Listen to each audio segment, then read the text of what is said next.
And so there is no right to abortion in the United States Constitution. You will not find an amendment to the US Constitution or anywhere in it that says that you have a right to murder your child in the womb. It's not in there. The reality is they wrote it out of whole cloth, just like Dred Scott deprived Black people in America their freedom. And they were right to defy Dred Scott, and we are right to defy Roe v. Wade.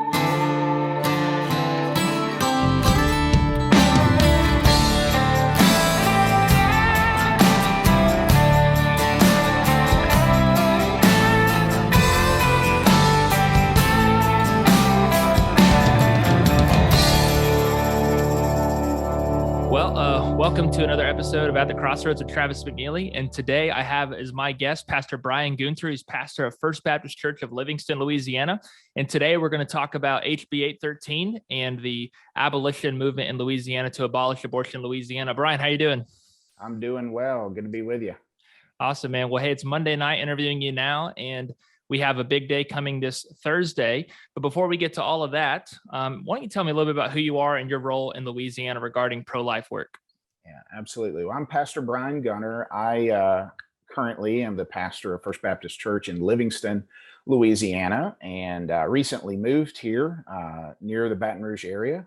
And so I had been pastoring for the past 8.5 years at First Baptist Church in Pollock, Louisiana. My role with the pro-life movement has been that ever since 2008, when I had a professor in seminary, one of my Hebrew professors, invite me to go with some people in his church to share the gospel outside of the abortion clinic in Fort Worth near the TCU campus, I saw 15 young women go into that clinic and take the life of their child on that day. And wow, you know, it crushed my soul. I mean, I was so burdened knowing that all those lives had been lost. And, you know, one of the things that we'll touch on in a moment. So for the past 14 years, I have tried to, as much as possible, go to abortion clinics and share the gospel and offer hope. And on that first time that I went, I saw a young girl, and I would estimate she must have been no more than 13 or 14. Wow. Being pulled by her hair by her mother. She was begging her mother not to make her do it, and oh my goodness, crying and pleading. And her mother was calling her all kinds of expletives and terrible names and saying, "I'm not going to raise your baby." And she forced her own daughter to kill her grandchild. And it was truly a coerced abortion. And I just want to start by saying this, Travis, a woman in that situation is a victim, not a criminal. And women who are truly coerced and forced into abortion are in fact victims. However, the majority of the women that I've seen go into abortion clinics over the years, the majority of them go in bound and determined to take the life of their child. So I don't believe that every woman who has an abortion is a victim, but I also believe that some are. And so as we'll talk more about the application of HB813 in a little bit, I just want to emphasize, if anyone thinks that I don't have compassion for these women, you don't know me and you don't know my history. So when I moved to Louisiana, I got involved in pro-life work around the state. And in particular, what I did was started working towards starting a pregnancy center in central Louisiana. That is the center part of the state. So in the area surrounding Alexandria. Okay. I wanted to have a pregnancy center because you had to drive about an hour or more in any direction. And Alexandria is a fairly large city, and with no ministry to serve mothers in a crisis pregnancy, I knew that we needed to go there and start a pregnancy center. And so, you know, my prayer was that the Lord would help me through working with other churches to start a pregnancy center. And God was incredibly gracious and provided way more funding than we ever thought we could have. And Son-in-Law Pregnancy Center was founded in December of 2017. And it has thrived ever since, served over 1,100 mothers in a crisis pregnancy. Many of those women came to us either considering or planning to have an abortion and spared the life of their child. Their little literally hundreds of babies alive today because of that ministry, and over 1,000 women who were in a crisis pregnancy and needed help, and we provided them that help. So I served as the founder and board president of that ministry for, I started before we actually ever got it off the ground. We had to raise money. So there was a period of about 5.5 years when I was doing that work, including the time where I was raising money to get it going. And so, we saw an incredible work there. We opened a second pregnancy center in Marksville, Louisiana, and Sin-Law Pregnancy Center will soon open its third in Vidalia, Louisiana. Wow. These are free medical clinics to help women in a crisis pregnancy. Free counseling from a licensed counselor and social worker. Free ultrasounds, pregnancy tests from registered nurses. It's the only place in town where you can get a free ultrasound and see the child in your womb and see the life that is there, so that women can make an informed decision when they're pregnant. Yeah. And so we also share the gospel of Jesus Christ with these women, and many people have come to know Christ through that ministry. So Praise God. literally saving lives and saving souls, and may be one of the most important works that God will ever allow me to do in my life was founding Sin-Law Pregnancy Center. So very thankful for that.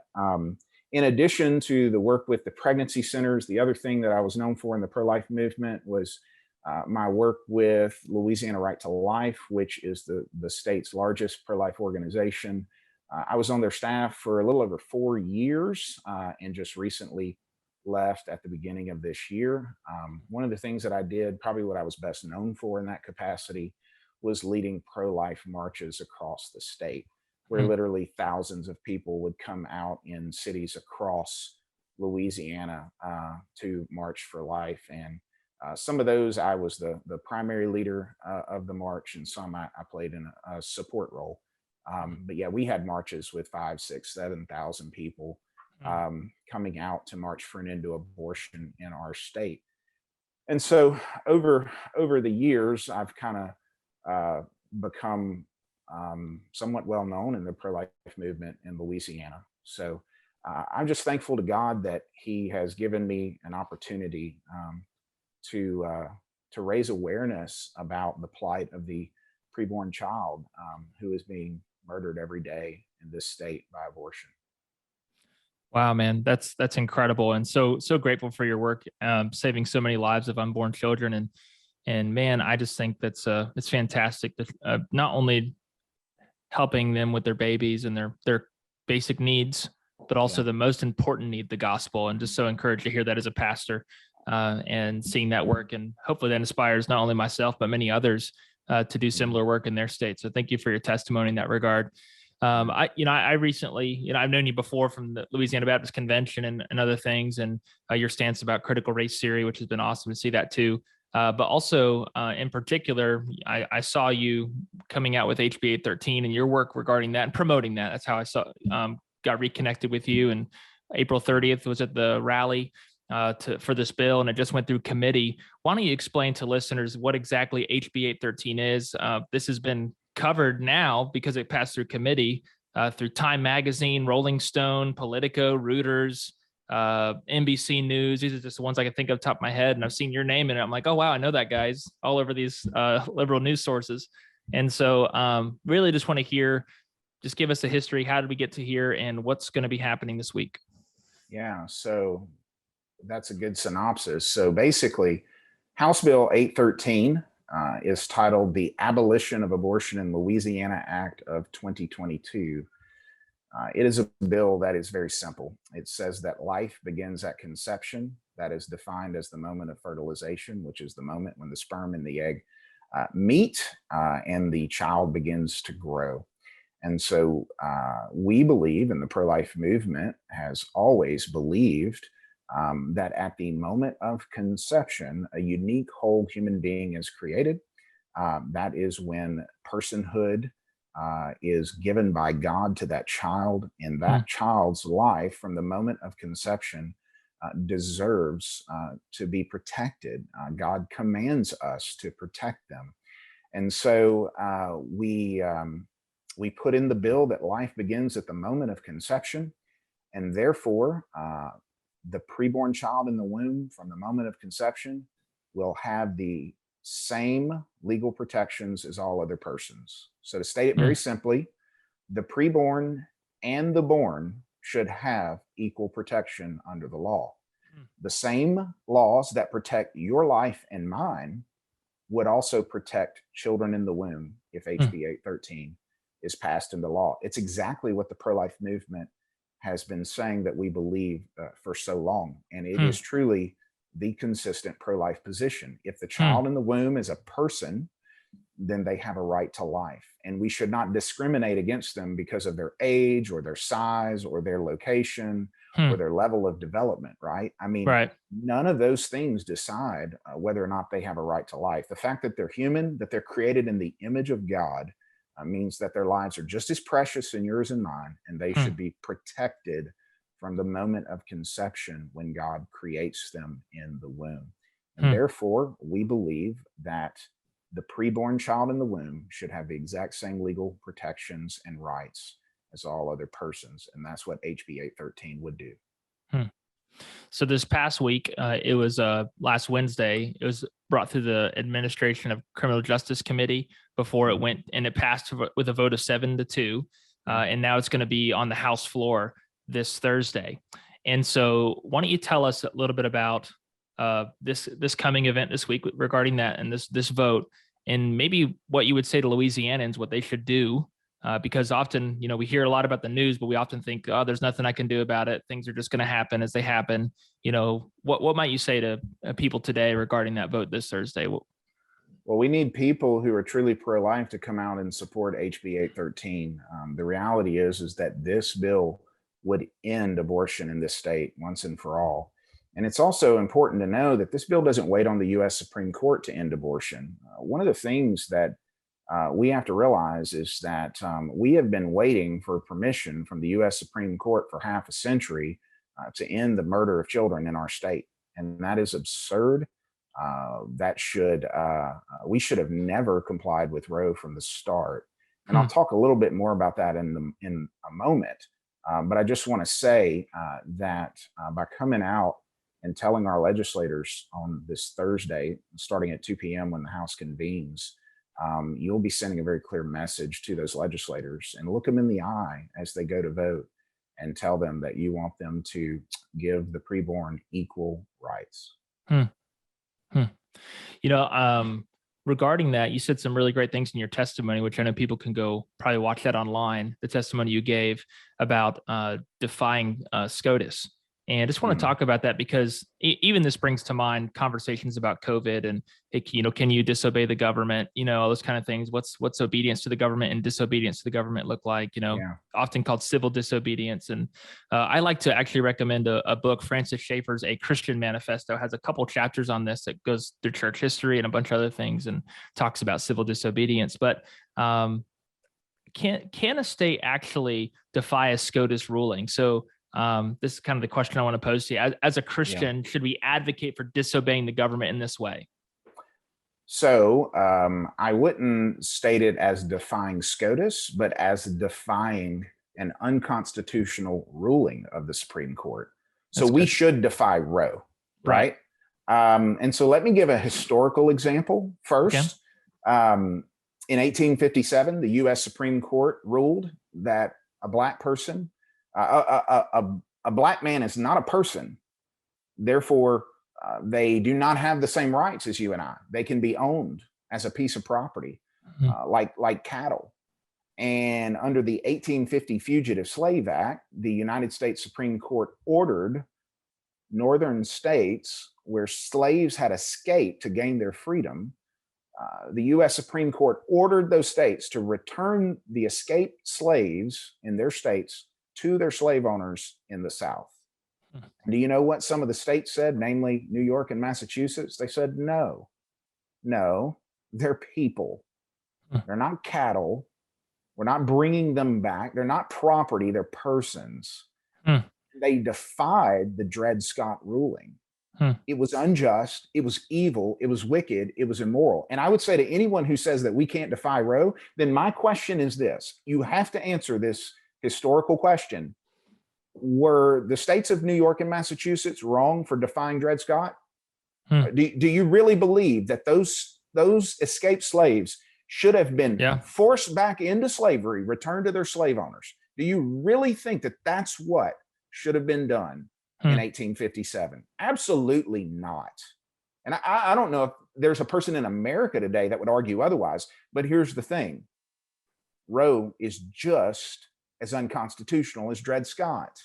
The reality is that the United States Constitution guarantees people equal rights under the law. And you have no right to discriminate against one person and deprive them of the right to life or equal protection under the law than another person. So Roe is unconstitutional on its face. And here's the matter. Let me boil it down.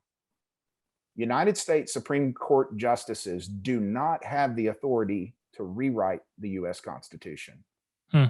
If you want to amend the U.S. Constitution, there is a rigorous process, and there's a reason why it involves the states. Because our founders, under a federalist system, wanted the states to be a check on the federal government, especially the judiciary, that they would not step outside of their constitutional bounds. And our federal system of government, under federalism, our system of government is one in which the states have the power, and I would say the duty, to check the United States Supreme Court when they try to write new things into the Constitution that are not there. And so there is no right to abortion in the United States Constitution. You will not find an amendment to the U.S. Constitution or anywhere in it that says that you have a right to murder your child in the womb. It's not in there. The reality is they wrote it out of whole cloth, just like Dred Scott deprived Black people in America their freedom. And they were right to defy Dred Scott, and we are right to defy Roe v. Wade. Awesome. Yeah, that's very helpful, especially taking a historical example that's very similar, where the question of personhood was put forward, right? And so often today they just say, well, it's my body, my choice, or, it's just a clump of cells, and they treat it like property, and not like a person, and it is a person. And so that's a really good historical example to bring up, and often used, and I think rightly used in that way, because appealing to the Constitution, that's what everyone swears an oath to when they take office. And so when they go against their oath of office, it's we the people who must hold them responsible and accountable, and especially through we might say lesser magistrates, governors, state legislators, and others to step up. Some people have said, and I've seen this response just online, some people have said that this bill is not necessary to end abortion. And the reason why they say that is if Roe is overturned, Louisiana already has trigger laws. This bill just changes the start of being human from implantation to fertilization. We don't need this. This is not pro-life. And they also say things like it's a death sentence for mothers with ectopic pregnancies. What would you say to these kind of objections? Yeah, so there's a lot of objections here that are coming from people who call themselves pro-life. And I don't doubt that they truly care about the child in the womb, but they're being inconsistent. They're my friends, but they're being inconsistent. And they need to just think through this position. So let's start here. You've seen the headlines. I mean, what does every national news story that is seeking to vilify me for introducing this legislation, what do they all say?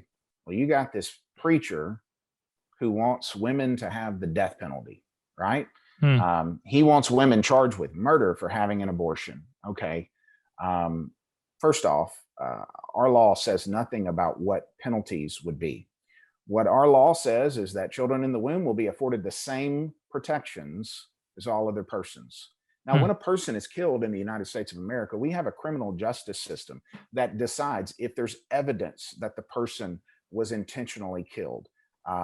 Then we have prosecutors who decide what to charge them with. We have judges to oversee this process. We have juries to decide if they're guilty, and a judge and or jury to decide what the sentence should be. And the point of all this is that we don't decide those things in our bill. We leave that up to the criminal justice system and the courts, because that is their proper role, and that is what they ought to be doing. So the next thing is when someone objects to a criminal punishment for abortion for the mother, I want you to realize what's behind their statement. If they say that a woman should never be charged with a crime for having an abortion, let me translate for you what they're saying. They're saying that mothers should be able to kill their preborn child without consequences. They're saying that it should not be a crime for a mother to kill her preborn child. Now, is that pro-life? Nope. That a pregnant woman ought to be able to kill the child in her womb without consequences. Do we really think that's pro-life? Because there are a lot of people in the national pro-life movement and even statewide organizations that are taking that position. That's not pro-life at all. Let me ask you another question. How do we think we're going to actually end abortion in this state if we take away criminal punishments? Now they say, oh, well, we're going to punish the abortionist and the abortion clinic. Okay. All right. So what are you going to do when a woman goes out of state and gets an abortion pill and comes back and takes the abortion pill and kills the child in her womb? What are you going to do about that? I'll tell you what they're going to do. Nothing. In fact, we may have more abortion than ever because abortion pills are being mailed to this state, and you can try to stop that, but we're having quite a time trying to stop all kinds of illegal substances in our state, and it's very difficult to do. But if the act of abortion becomes a crime, and you can be charged with a crime for killing your own child, well, then suddenly we have some real teeth to our pro-life laws, and we could actually put an end to it. But if you want to take away the criminal enforcement mechanism, then you will have pro-life laws that do nothing. And by the way, that's why we still have abortion after half a century in this state since Roe v. Wade and across this nation, because we've not been consistent. We haven't truly treated abortion for what it is. It's the murder of a human being, and it has to stop. Man, that's a great response, man. Listen, I sent you that text earlier. Is that all right if I read that tweet of the text and who it's from, or no? Do you remember what I'm talking about? That's fine. Go ahead. Yeah. So Louisiana Right to Life had put on their Twitter saying HB813, this bill is self-defeating with no teeth and no enforceability. And you literally just talked about this bill being something that has teeth to it because of criminalizing it, right? Giving equal protection. And then they say things like this, plus it would treat our current body of pro-life laws as void, including informed consent, waiting periods, minor protections, ultrasound requirements, and every other piece of legislation we've worked on to pass since 1973. So what do you say to that argument of, we might say, incrementalism? Yeah, so a couple of things here. Number one, there's nothing in the bill that says we're repealing those regulations on abortion. What our bill does is it supersedes those regulations and says you're not just going to get fined for an abortion, you're going to be charged with a crime under the homicide code. Yeah. The reality is that when you look at a statement like this bill has no teeth, you got to wonder, well, if it has no teeth and no enforceability, then why are you so afraid of it? I mean, if it's not going to do anything, why are you so afraid of it? On one hand, the same people are saying it does too much. And then on the other hand, they're saying it doesn't do anything. Well, which is it? The truth is, Travis, that people don't want to deal with abortion for what it is, murder.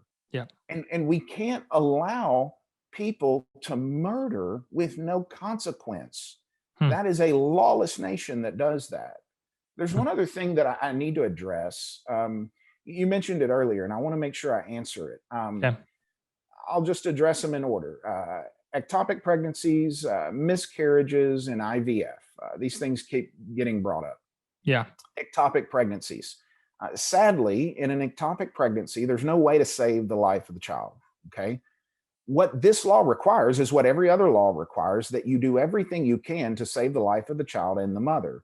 But the reality is, in an ectopic pregnancy, you can't save the life of the child. That child is not going to be able to implant in the uterus where the child can grow. And yes, the mother's life is at risk. And yes, that ectopic pregnancy would have to be removed. But realize we do surgeries every day in America where people's lives may be put at risk, and we do everything we can to save people's lives in hospitals. But sometimes you just can't save a life. You do everything you can medically. There is a huge difference between intentionally killing a person and doing everything you can to save their life in a hospital, but not being able to because of medical limitations. So, I mean, to say that mothers would be charged with murder if they have an ectopic pregnancy removed would be like saying doctors who can't save the life of someone who has cancer would somehow be charged with murder. That's absurd. Yeah. You do everything you can to save their life, but if you can't save their life, that's not your fault.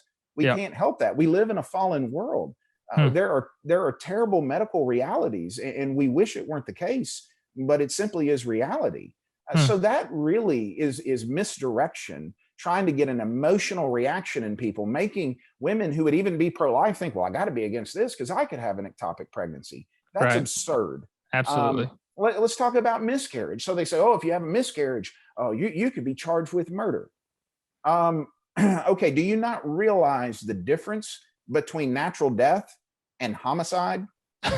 If a person, if a body is found in your home and you say, look, I left, my wife was here, when I left, I came back, she was dead, they're going to do an investigation. They're going to say, was there any foul play? Did someone kill her, or did she die of natural causes? And if they find that she died of natural causes, they're not going to charge you with murder.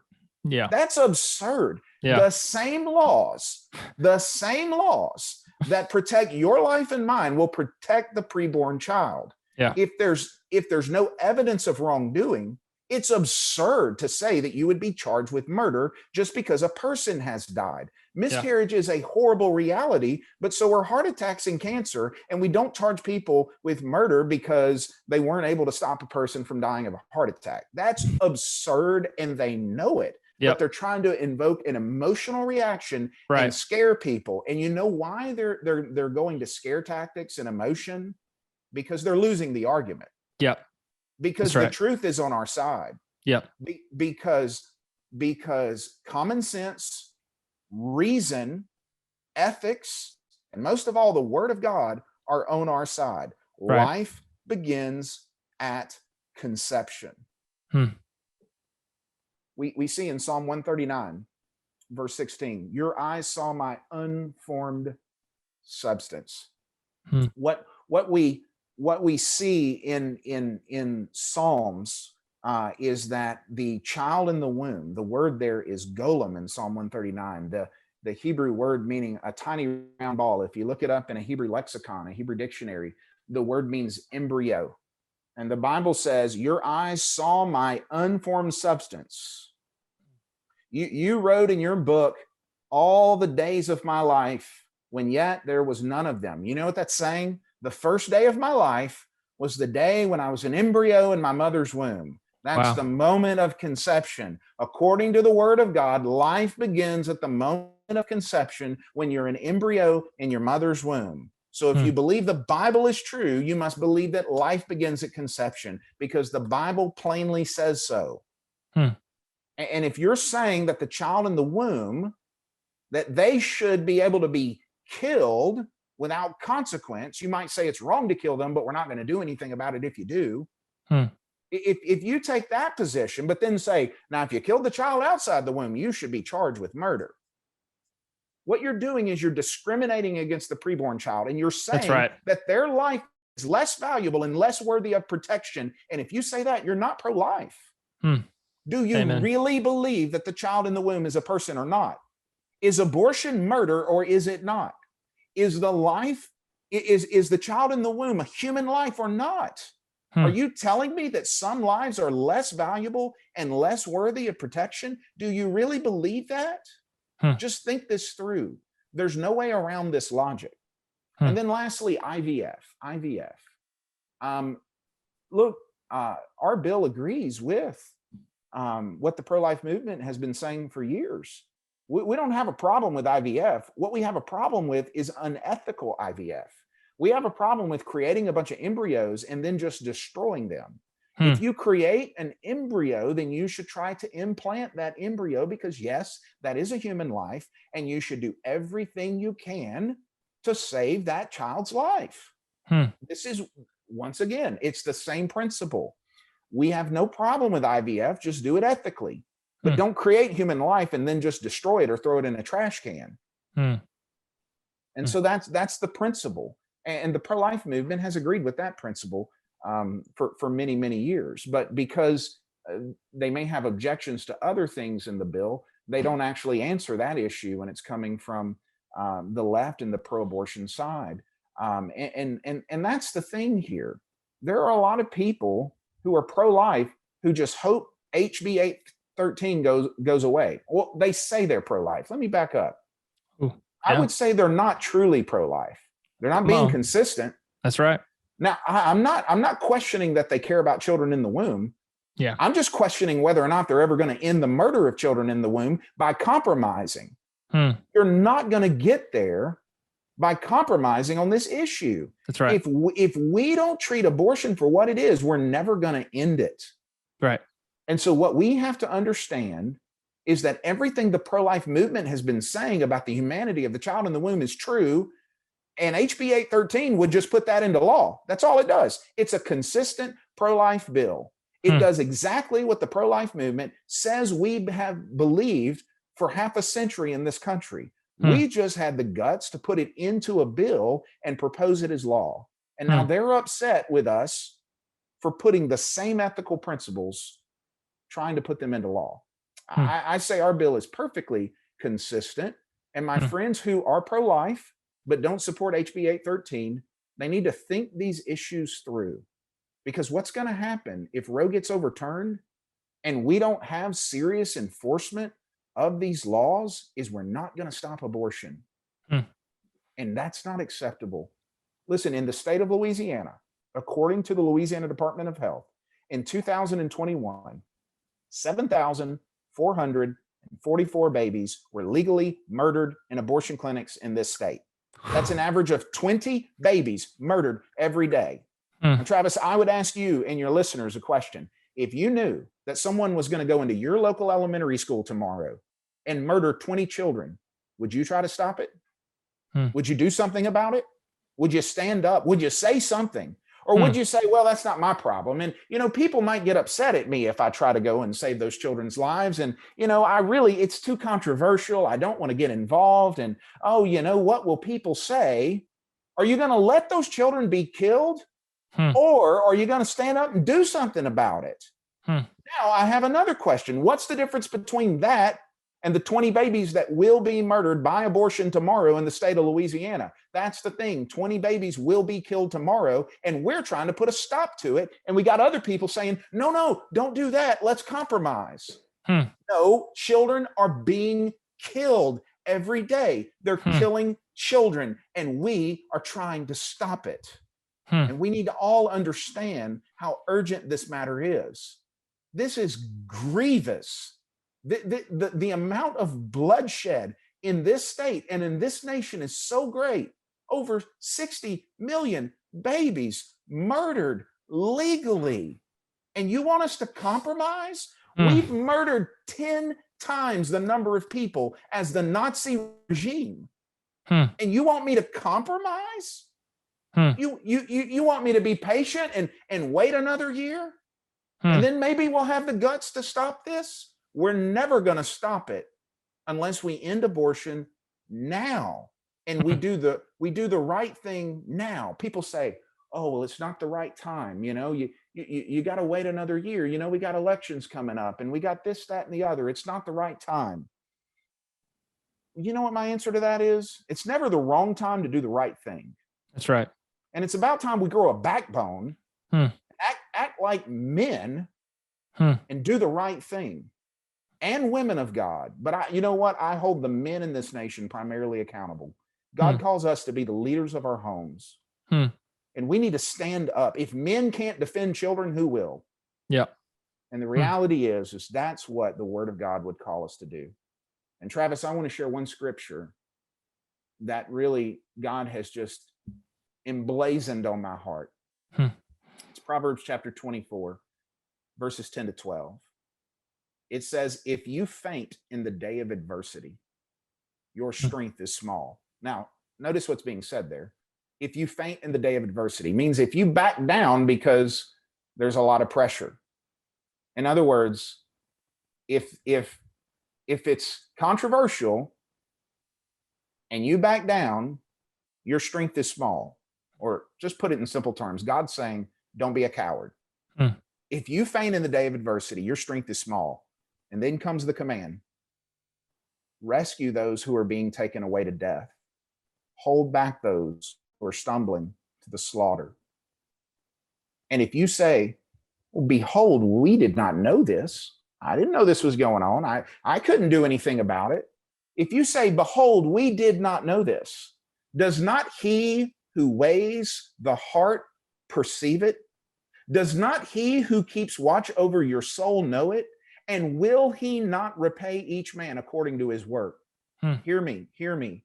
Every one of us is going to stand before Jesus Christ one day soon. And he's going to ask us, what did we do to stop the murder of children in our own communities, in our own state, in our own nation? And I don't intend to stand before Jesus and tell him, oh, gee, I did nothing because I was afraid.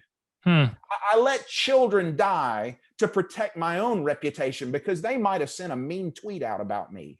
No, I'm going to do the right thing. And I'm going to leave the results in the hands of God. And I don't care what men say about me. I care what Jesus thinks about me. And Jesus has commanded me to rescue those who are perishing and hold back those who are stumbling to the slaughter. And I'm not going to back down or shut up or sit down just because we have powerful people in this nation who want to say, you can't do that. Yeah, they also said we couldn't end slavery. By the grace of God, it finally ended. And one day we're going to look back, Lord willing, we're going to look back and we're going to see abortion ended in this nation. And those who compromised are going to go down in history as being partially responsible for the reason why it took so long to finally end it. No, we have to end it now. We have to get serious. This is an urgent matter. And we have to stop playing games, and we have to end abortion now. No excuses, no more waiting. Absolutely, man. And thank you so much for that. There's an awesome charge, even just to all of us who are listening. And man, it was just fantastic. I think about, I have 3 sons, and we have a 4th on the way, not a son, but we have a daughter this time. So excited about that. Congratulations. Yeah. Thank you. And I just think about that question, maybe in my old age and looking back on the controversies of this time, and my sons were saying to me or my daughter, Dad, what were you doing? You saw this atrocity happening. What were you doing? And I think about, what kind of answer would I want to, give my kids? I'm not living for them. It's not about the opinions of man. It's about Christ. But if my kids are faithfully following Christ and they see that abortion was a wicked scourge upon our nation, taking innocent lives, was there anything that I did? And I would hope to say, yes, I called my legislators. I proclaimed the gospel, but I also try to do my civic duty as well and try to win people to Christ, go outside of abortion clinics and proclaim the gospel, offer services to women to help them before they try to make that horrible choice to murder their child. There's so many things that I hope I say to them that I've done. And this is one of those things. I'm trying to really push this because this is an opportunity for us to make a difference. And it's going to go to the House this Thursday and be voted on. And so been praying and been encouraging people to pray and just throughout all social media. So if you're watching this and you've made it this far in the episode, please push this out, this information out about HB813. And if you're from Louisiana, send an email to your legislator and tell them in the subject line, put vote yes to HB813 and encourage them, be kind to them. And doesn't matter even their view, if they're Republican or Democrat, send them an email saying, please vote yes, and encourage them. And Lord willing, that could happen. The proverb says that the king's heart is like a stream in the hand of the Lord to guide where he wills. And we pray that the Lord would soften the hearts of many of these legislators so that we could see HB813 put in place, and our governor. Travis, yeah. You know, we started this by, I was telling the story about this young girl, about 13, 14 years old, who was forced into an abortion. You know what HB813 would do? It would hold the woman, the mother, the grandmother in this case, who forced her own child to have an abortion. It would hold her accountable. That's right. But if a woman is actually coerced into an abortion, she wouldn't be charged with a crime. No, the one who coerced her, or men who abuse women and force them to have abortions, which happens all the time. We know that sex predators love to use abortion to cover up their crimes. Right. We'd hold them accountable for the child that they kill by abortion. So for those who say, well, what if a woman is forced to have an abortion? Then we'd actually hold the person who's forcing her into it accountable. That's right. And rightly so. That's another reason why we need to pass HB813. That's right. But certainly someone who would be forced against their will would not be charged with a crime, because once again, that's not how our criminal justice system works. So if you really care about those women who are being coerced, and there are some, I mean, it's not all, but there are some who are being coerced into abortion. If you really care about them, then you'd support HB813 so that you can hold accountable those who are forcing them into it, that they would be charged with murder, as they should be. Awesome. Yeah, man, that's absolutely spot on, and a biblical precedent as it relates to what it really truly means to be pro-life. And thank you so much for laying that out through this entire episode. Just in closing, we hope this bill passes. Lord willing, it does. But what would you say to people, just like as an action step to move forward? You know, people might watch this in other states. What would you say to them on next steps of something they could do if there's someone sitting in a pew, or if it's a pastor and a pastor's like, what can I do? What would you kind of say to them at this pivotal point where they're at a crossroad of like, I can choose to do something or not? What should they do? You need to contact the state representatives in the Louisiana legislature. There's 105 of them, but you specifically need to contact the 68 Republicans who all ran as pro-life. Every elected Republican in the Louisiana legislature ran as pro-life. We need 53 votes on Thursday to pass HB813. There are 68 pro-life Republicans and a number of pro-life Democrats as well. So if all the legislators who ran as pro-life vote for HB813, it will overwhelmingly pass and make it into law. There's enough pro-life legislators to override a governor's veto. Wow. So what you need to do is you need to call all those pro-life legislators. If you want to know where to start, every Republican, all 68 of them in the House, ran as pro-life. Start with them, and then find out which Democrats ran as pro-life, and call them too. And if they vote for this, it's done. It'll be ended. So if every pro-life legislator votes yes, HB813 will make it into law. Abortion will be immediately ended and criminalized in this state, and children in the womb will be equally protected from the moment of conception. And that's what we need to do. So, hey, why don't we keep our word? If you ran as pro-life, keep your word. But I'm going to tell you, we got to hold their feet to the fire on this one. That's right. You need to reach out to them and call them. Awesome. Well, Brian, man, thank you so much for coming on, and look forward to hopefully hearing a resounding major yes from the House of Representatives. Amen. Yep. Awesome, man. Thank you. Absolutely.